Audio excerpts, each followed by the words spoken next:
You're unhappy at work, really unhappy, but there's something holding you back from doing something about it. Maybe it's uncertainty about what you should do. Maybe it's doubt that any change you make is going to be for the worse and not the better. So how can you overcome your doubts and create the self-confidence to make something happen? That's what we're going to be talking about in this week's episode. I'm Jeremy Klein, and this is Change Work Life.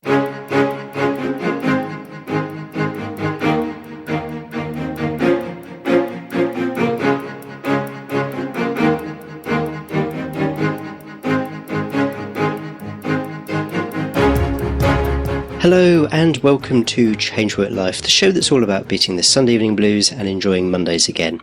I'm a career coach, and in each episode my guests and I bring you tips, strategies and stories to help you enjoy a more satisfying and fulfilling working life. If you're contemplating a change of career, chances are there's a lot of fear and self-doubt going through your mind.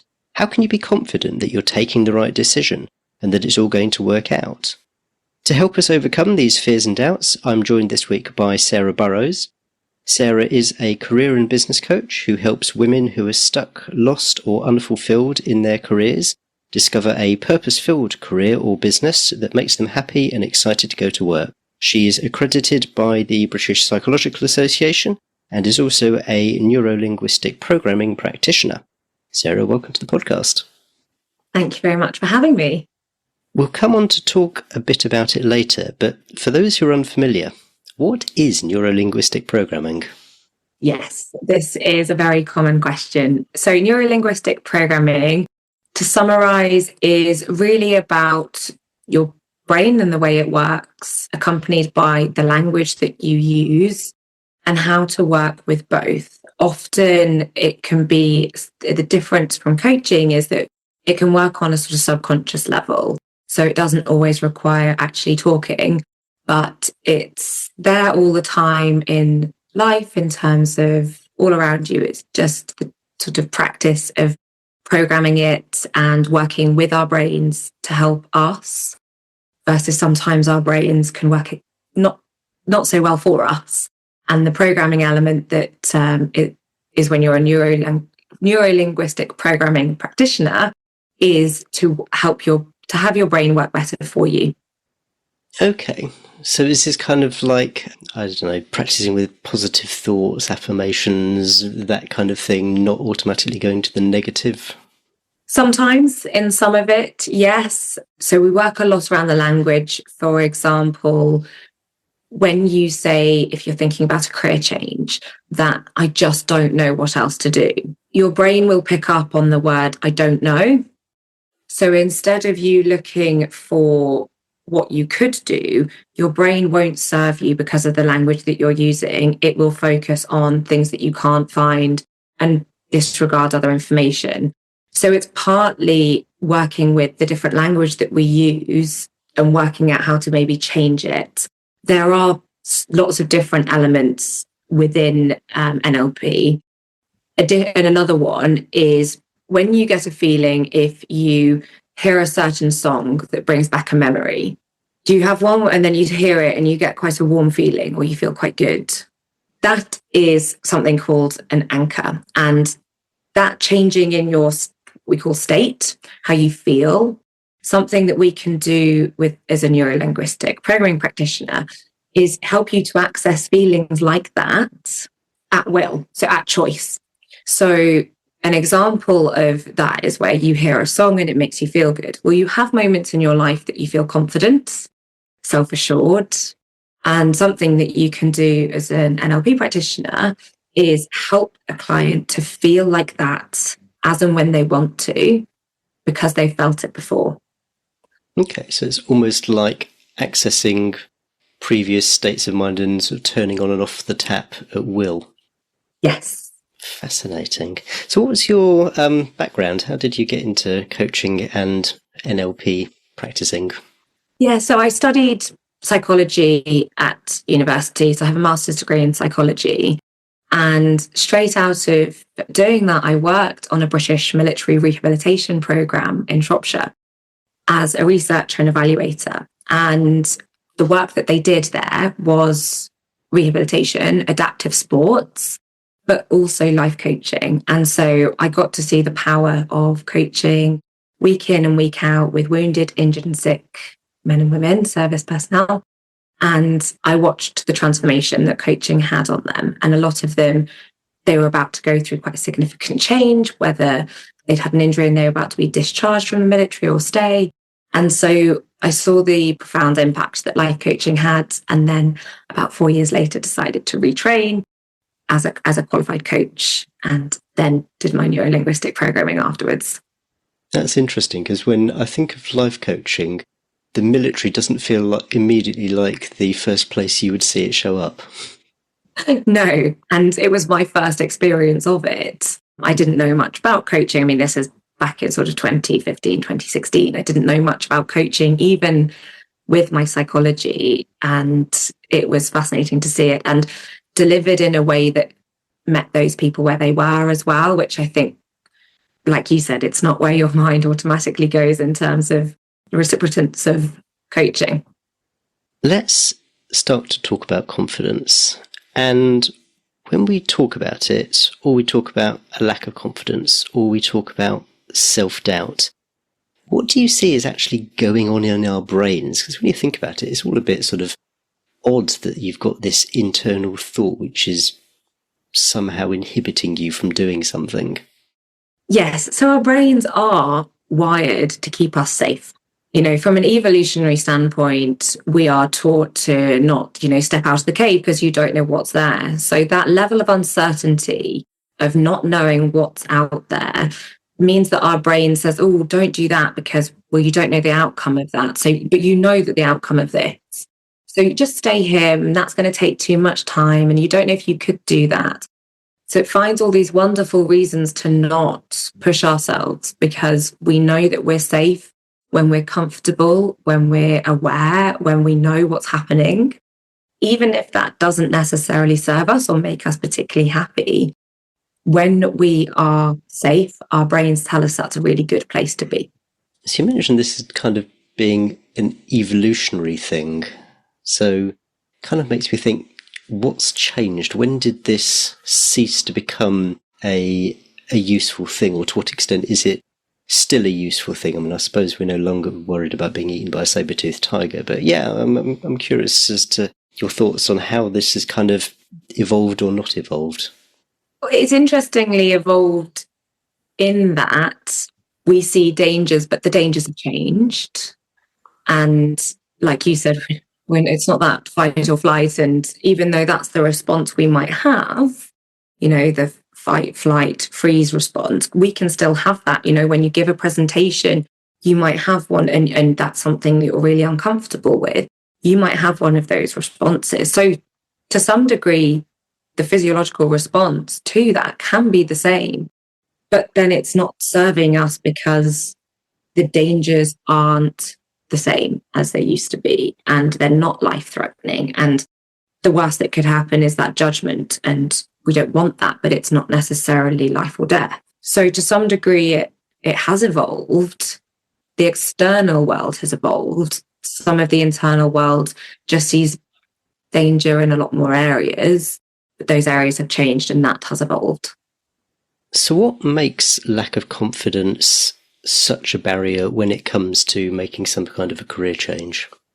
It's partly what we were just saying there about the fact that your brain's keeping you safe.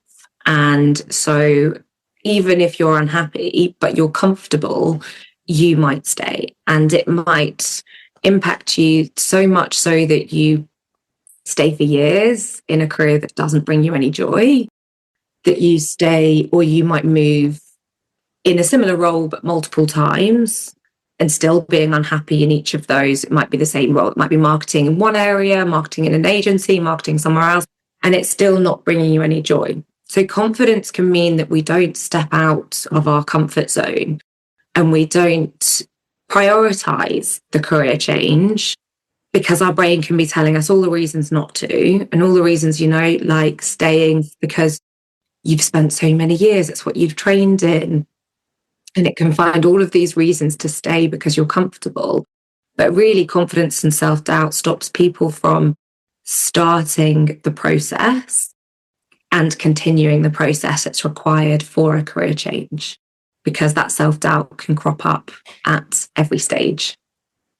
So it's like the safety in familiarity overcomes any negative feelings that the familiar isn't actually that great a place to be in. Yes. And I see lots of people really thinking that they should leave, but they just also talk about the comfort that they have. And yeah, that's absolutely right. Sometimes the familiarity keeps us where we are. And sometimes what happens is people get to a stage where they're so unhappy that pain outweighs the comfort, and then they make a change. But often that's the kind of worst end of the spectrum of, they're really unhappy. They're maybe in a toxic work environment. They've waited that extra 3 years to make sure that they're definitely right, that it's not the right career. And that's sometimes where it can get to, where that tipping point is, that the situation's so bad that is worse than being uncomfortable and stepping into that discomfort of not knowing that you're good enough, but going for it anyway. So it's kind of almost like the caveman is so hungry that he's got no choice but to leave the cave rather than stay there and risk starvation, even though there could be lots of nasty things out there which could pose a threat.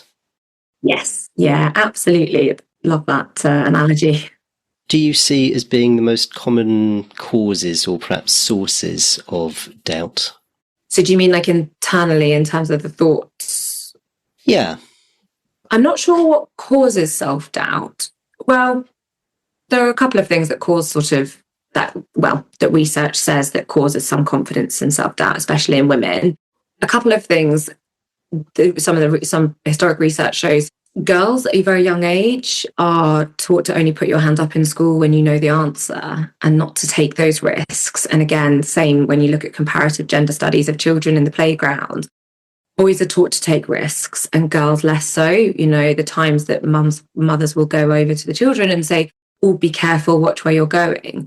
So I think from an early stage, confidence, we're taught, not necessarily women, especially, and I appreciate the language is very gendered here, but women aren't necessarily taught to take some of those risks. And so I think some of that self-doubt plays a big part, as well as that safety of, what if I can't do that?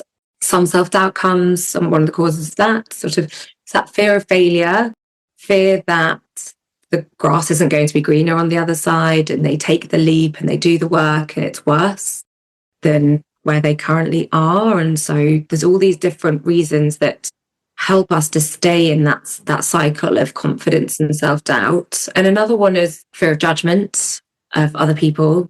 When people talk about their career changes to loved ones, sometimes loved ones can be really helpful, but also really unhelpful. And that can really interplay with someone's level of self-doubt and confidence and belief in themselves that they can do it. If you're surrounding yourself with people that challenge or question or say, oh, that's a big risk. I'm not sure I'd do that. That is absolutely their own risk profile, their own beliefs. But actually, that has quite a big impact versus if you're sat in a room with someone and they just say, oh, of course, that's absolutely possible. Like, go for it. I mean, what do you lose by doing that? I mean, absolutely, you can do that. You'll smash it.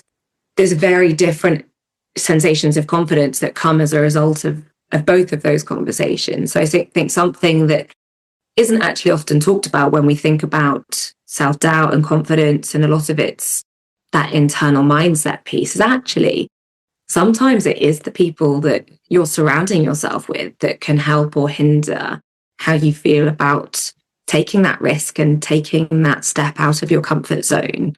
That was something that I came across relatively recently, this idea that if somebody else expresses doubt or surprise or fear on your behalf for the course of action you're taking, it's probably a greater reflection on their own thoughts and mindset than it is on yours.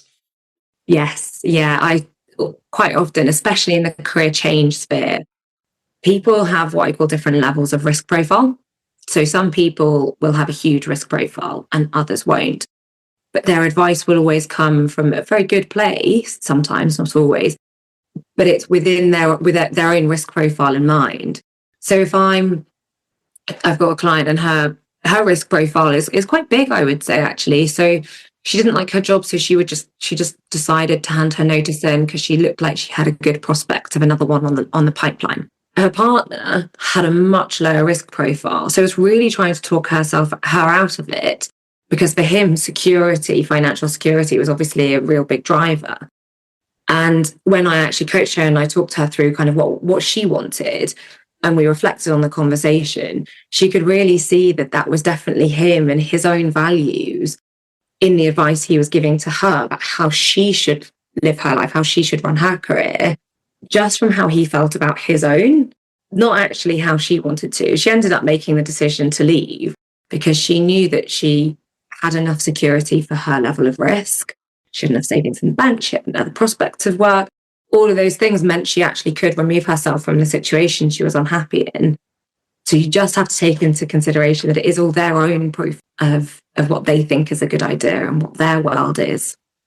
And I wonder sometimes if there's an element of discomfort on other people as well. So when, I might say to someone, oh, I am thinking of having a career change or something like that it starts to almost threaten their own worldview. And so there's a reaction there, a sort of a resistance that change is uncomfortable. And so you're kind of forcing them almost to, are they in a place where they might want to be considering a change? Or is there just, something threatening their own sort of ordered view of the world? Yeah. And especially if there's any form of jealousy that you are doing something they wish they could, but they haven't got the confidence to in themselves, you're really highlighting to them what they're not doing as well. And that can, really rear its head, and often without any awareness that that's what it is that's showing up for them to have that sense check on what they're saying. Yeah, you're definitely right there from my perspective anyway, in terms of you can quite quickly threaten someone else's security by shifting and showing change. So going back to one's own self-confidence or lack of it, what are the sort of thoughts that you typically see go through your clients' minds which indicate that it's a lack of self-confidence that's holding them back? Yeah, it's a great question. So interestingly, this morning I had a clarity call. So someone books with me when they want to potentially work with me. And I was trying to assess what coaching they really needed. When they started, and this is something that I see when someone's not fully confident in themselves, is there was that unsure about, so they started with, I think I want to make sure that the decision is right. There's that second guessing that they do want to leave, and they keep flitting back to, I know I want out, but actually it's quite comfortable to, I know I want out. And so there's that sort of swinging between wanting to leave and wanting to stay. And actually, when I dug a bit deeper, they're already applying for other jobs. They already know what industry they want to move into, which shows me that they have clarity that they do want to leave because they've started taking action, but that confidence keeps trying to draw them back to their comforts. And so that indecision of I'm on the fence, I'm not sure, that can be a real sign that it's just confidence, because you know that you actually want to leave. And if you felt really confident in yourself and about the decision, would you keep coming back to that comfort? Maybe not. A couple of others that I see really is people who look at a job description and think, I couldn't do all of that, I couldn't do half of that, I couldn't do a third of that. And therefore they don't take any action. So that feeling of imposter as well, that sense that I want to change, but I don't even have any transferable skills and strengths. So would I even be any good at that? Could I do that? Would I have to spend 3 years retraining? It all looks a lot, and I'm not sure I'm capable of actually doing that. And you know what? I haven't really got any time anyway, and I'll stay for a bit longer. So I think it's a lot of that self-doubt that comes through when you look at the future options, and it feels far too much for you to conquer, that you don't believe you could even take the steps to get there.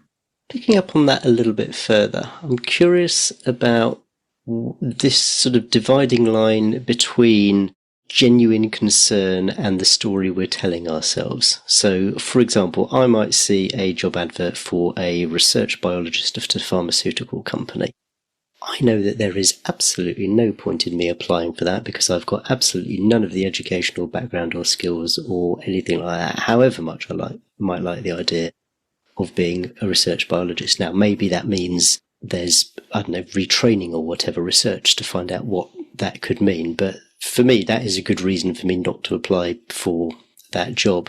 A common concern I think people feel is around financial aspects. So particularly those who have got the partner, the kids, the mortgage, all that, the responsibility. And the story there is, well, I can't change job now and I can't bump myself down to the bottom rung of the ladder because I've got all these things that I've got to pay for. I just quite simply can't afford to do this. So I'm sure it could show up in a number of different ways, but I'm curious how you approach that dividing line. What's a real reason versus what's really just a story.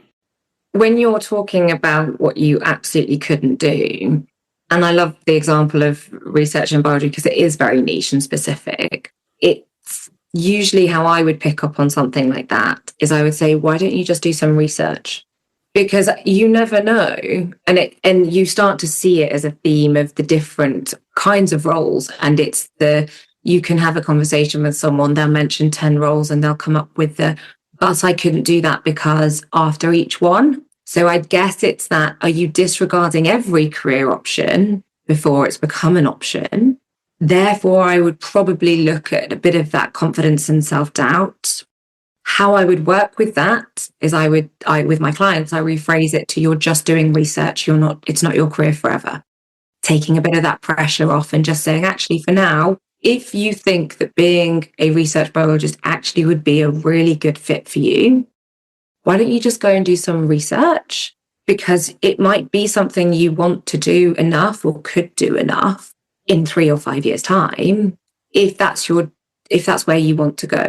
And sometimes it's that people disregarding a career because you know that it's going to take X amount of years is okay. And it is different, I would say, from people that disregard every career option before they've explored it. So it's the kind of probably the amount that people disregard is something that I would notice as being self-doubt, not a reason. And then the way I overcome it is working through some of those challenges and those assumptions that we have about that career in saying, actually, if you did some research, how do you know that to be true? How do you know that being a research biologist would require you to do the things that you're assuming are required to make that career change, and actually doing a research and seeing if there are any jobs that are similar around that as well that would require less training. The one with money, that's for me a bit more of an environmental thing. We work through it. Of course, we work through it in career changes. I'm not sure I see that so much with self-doubt. How I usually do work with that very top line is we work a sort of a range out that does work for that person in that moment, because everyone's different and life changes of what that would be. And then that impacts the career journey that they build in terms of feasibility of different roles, short, medium and long term. But what you were saying there about research, I can see how that could also apply to the financial side of things. I can't afford to change my job to do this. Well, how do you know? When did you last do some budgeting, check your outgoings, check the bank balance, check your savings, all that kind of thing? I mean, if you did do this, what would your runway look like? And so, say you took a pay cut for the first year, well, what might that actually mean? So there's this unknown, which I think you can turn into a known in almost any regard, just by doing a bit of research or looking at the situation a bit more closely. Yes, and I think that's the stage that when you go through with someone on a career change, is it building that clarity over all of the reasons that we might stop looking at that career change being a potential option, because we assume, like you were just saying, we assume that I'm going to have to take a pay cut. And actually, a lot of one of the challenges that I give there is very similar to what you said, is how long for, and how do you know what your situation is, and actually building that band and saying, okay, what do you need to live off?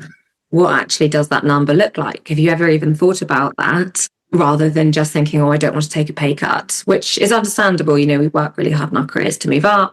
Sometimes it can feel like a backward step. And so, challenging those assumptions that we hold is probably the job of a coach, isn't it? In terms of at every stage, it's can do this. Well, how do you know you can do that? Something you mentioned earlier was how lack of confidence can prevent people even from starting. So where can you start if you are suffering from these doubts, this lack of confidence? Where can you just start and make progress? So the first place I ever tell anyone to start is, and this is usually the piece that people miss, is to look internally. We don't get confidence and we don't get self-belief from external things in the future.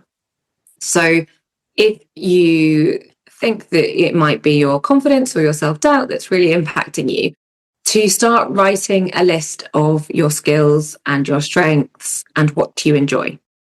And the thing I always caveat here is, especially if you maybe lack self-confidence and self-doubt, is to think about what comes really easily and really naturally to you, because those are often your strengths, but you might not recognize them as your strengths. So you might be really good with people, but you just assume that everybody can do that because it's so easy. But that's where actually you can see some of your core strengths coming through and actually recognizing and owning them as strengths. I think there's a huge amount that I see when I'm working with someone, that their confidence starts to really develop when they've done and I spend half an hour to an hour with someone on just a strength session to really pull it out and for them to really connect with what they're good at, not just doing a strengths test where they write 5 words down and they forget 24 hours later about what that even came through with, but really actually learning to understand yourself better and what you're strong and you're good at. Because then that's your next role should also align with that. So it helps in so many ways in the future, as well as building that confidence immediately. It helps with the interview stage. It helps with applying for a job that's more aligned to you, because you should be happier and doing better in a role that does actually align to your strengths. So it serves a lot of purposes, but it's such a great place to start with that self-doubt. And accompanying that as a kind of bonus thing, and this is something that I learned when I was doing my NLP, is when you label yourself as someone who lacks confidence or lacks self-doubt, you tell yourself that story. So you potentially become that story. And so actually, as well as doing the strengths to build your self-belief and your confidence, is to maybe change the narrative about how you view yourself. Because if you always tell yourself you're not a confident person, why do you expect yourself to turn up to that situation confidently, turn up to that meeting confidently? Because your own narrative, that language that you use about yourself, doesn't align to who you want to be. And so just self-check, having a sort of sense check on the language that you use to talk about yourself. If you often refer to yourself as, I'm not particularly confident, oh God, I have imposter syndrome, or I'm not very good at interviews, or I'm just, like I said, not very confident, or I'm not very good at interviews. Turning up and really nailing that interview confidently is going to feel much harder, because there's that disconnect from that story that you're telling yourself, in terms of your neurology and the language you use, and then who you want to show up as. So just checking the language is another very helpful tip to think about confidence and building self-belief. I said we'd go into NLP in a bit more detail, so I'm curious to hear you develop this a little bit more and maybe give some practical tools. So what can people start to notice about themselves that is reinforcing these beliefs? So maybe it's I don't know, someone who's always sighing all the time, and they sound like they've got this sort of world-weary attitude to things, or the way thoughts come up, or I don't know whether there's a physical aspect, the way that you hold yourself. So, just interested to know what practical tips you've got. I would probably build on what I was just saying in terms of the practical side of what to do instead. So first is create the awareness, but that only serves you to some point because you're not making any change. The most useful thing that I talk about all the time when I'm delivering group coaching or one-to-one is change some of the language. So if you say to yourself, I'm not confident, or I'm not a good presenter, I've always been a nervous presenter, and you take the words, I'm not a good presenter, what you're doing is reinforcing, so that you're going to have that physiological response because your brain is telling your body that you are a nervous presenter, or that you're not a good presenter. What you want to do is, you've got to create the awareness, because if you don't know it's there, you can't change it.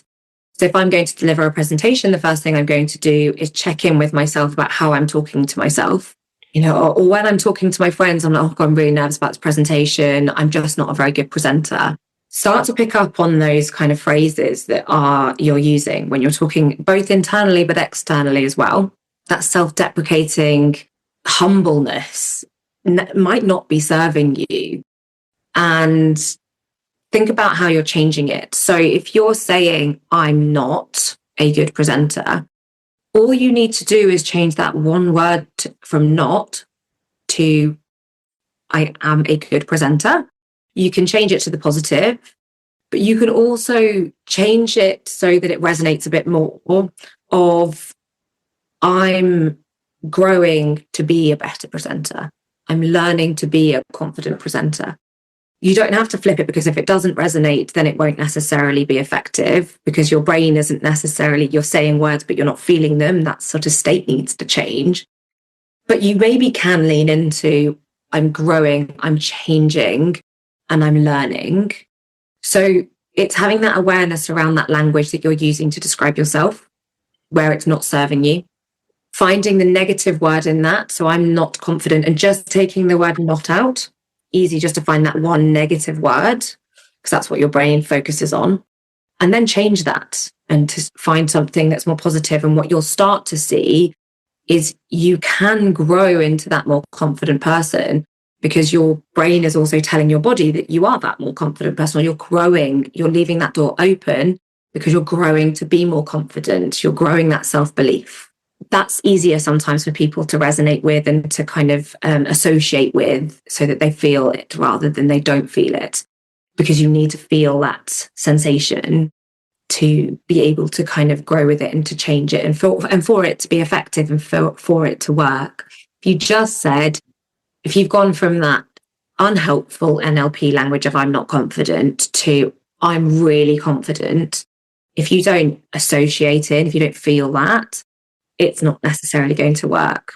Create the awareness, change the word, whether it's positive or neutral or growing or learning, and then start to have that phrase, and that will work on your internal kind of state and system to help you to feel more confident. And I like the way you frame this as like growing or learning. So rather than I'm no good at delivering presentations, it could be this presentation that I've got coming up is going to help make me a better presenter, or something like that. Because that's really hard to argue with, because even if you make a complete horlicks of it, you will learn from that experience. And so it's almost like a self-fulfilling prophecy. Yes. Yeah. And that's essentially, I guess, if you kind of draw on that, is that it's the language that we use it's also self-fulfilling prophecy. If you tell yourself you're an introvert and that you never talk to anyone when you go to an event, you're not going to go and talk to anyone at that event, because that's what you're telling yourself. You're going to live out that. If you tell yourself before you go, an extrovert and I love chatting to people, you're going to go and live out that behavior. And it's the same when you talk about self-belief and confidence. You're always going to show up the way that you're telling yourself you are. And that's the self-fulfilling prophecy piece of it. And you talk not just about saying it, but feeling it. And so I'm interested about this intersection between, if you like, mind and body. A previous guest of mine, when we were talking about imposter syndrome, said that doing all of the mindset work only helps if the body then agrees. Because if you're saying in your mind, I'm a confident person, but your body is screaming, I'm not a confident person, and it's got the butterflies going on or whatever, that it's really, really hard to persuade your brain when the body is telling you something else. So how do you almost like reinforce or align the two when you're trying to shift the thought patterns between these two states? That's such a good one, because if I was working with a client, there's other techniques I would use to help change that state to match the mindset. It's as we talked about at the beginning, where it's that feeling of feeling confident that you can access. So you complement them both. So that's what I would do if I was working one-to-one with someone. More generally, that's why I think the words growing and learning, because you can feel growth, you can feel that you can and that it's available to you, and then you don't have that two opposing feeling versus words. If you can say to yourself, it's that opportunity and I will get better, this is a learning phase, it doesn't then disregard the feelings, but it can help to shift them, rather than having that, oh, I'm telling myself this complete lie, and therefore it's you don't even access the ability to change that feeling because you just don't agree with it. Whereas if you create that statement that's open of, oh, I'm learning to be more confident, then it gives space for that current state, that current nervousness, the butterflies in your stomach, but it allows you to still grow and to change. Then the idea is that the more you practice, because you also have to build confidence with practical steps as well as mindset, you change it each time a little bit, and you open that change of mindset, and then you can grow. And then ideally, the physiological response lowers as you change that mindset whilst practicing it. Sometimes I just find acknowledging it can be helpful. So I go, I recognise the butterflies in the tummy or the tightness in the chest, and I kind of go, okay, I've got this coming up and my body is feeling like that. Yeah, that's perfectly understandable. Of course it is. I'm a bit nervous about what's coming up, and that's all absolutely fine, but it's not going to get in my way. And I think that's it, isn't it? It's giving it space and recognizing it and saying, I'm still going to do it anyway. And that's, you build confidence by doing something repeatedly. And it's where it's okay if you maybe don't have as much confidence, as long as you still take the action that serves you and it doesn't hold you back, and giving yourself that space to allow those feelings and recognize them and know. And also, being scared and being excited is actually the same physiological response. You can reframe it by saying, we associate it positively and negatively, logically, but, adrenaline, butterflies in your stomach, sweating, those things happen when you're in that state, whether it's excitement or feeling scared. So actually, you can also use that as a reframe of, actually, maybe I'm excited to do this, rather than nervous from a negative perspective. We talked a little bit earlier on about the role other people can play, and whether that's a positive role or, as we were talking about, maybe a negative role. Can you talk a little bit about the role of support and the role of the right kind of support in building confidence? I'm guessing that not just trying to do it all by yourself is not going to... I've run into far too many negatives, but you're probably better off getting some help rather than just trying to do it all by yourself. Yeah, so support networks can look very different and everyone will have a different preference. I think you're noticing who's around you and the way they talk about it, having accountability, committing to stepping out of your comfort zone, to taking the next steps and telling somebody so that they can check in with you and you're more likely to take the action. Therefore, your confidence isn't winning as much because you've got someone else checking in, which is going to increase your likelihood of achieving it. Coaching is also another phenomenal tool for building confidence, whether it's coaching, CBT, NLP. They can all be really helpful for you to work on both the mindset, but also take the actions.